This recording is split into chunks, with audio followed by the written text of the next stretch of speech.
This is really important. So as we mentioned before, we've learned a lot, and we are starting to see some worrying trends in some countries where we're seeing case numbers increase. And the case numbers are increasing to levels like we saw in the spring. Now, there's numbers of reasons for that. One is we're in a much better position to detect cases. So countries have worked very hard to set up active case finding, improve their testing capacity, and so we have a better ability to look for cases. This whole pandemic has been obviously worrying all of us and everyone around the world.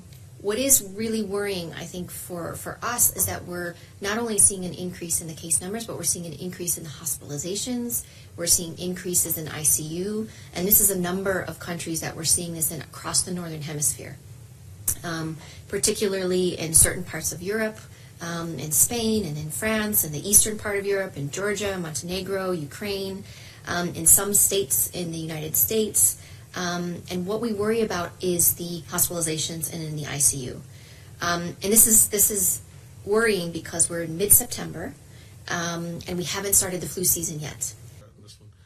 We have absolutely no data to suggest yet that this disease... One of these worrying trends that I mentioned are the hospitalizations among younger people between 15 years old and 44 years old. We're seeing a slight increase in hospitalizations in some countries at that age group. That is incredibly worrying. And so we do need to prevent those infections. In terms of the virus, the genetic makeup of the viruses themselves, no. Make a good marvel. I was thinking... Seasonal influenza can be a deadly virus.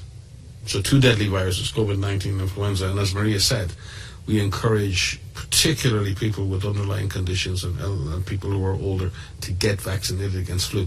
This is a virus for which we have a vaccine.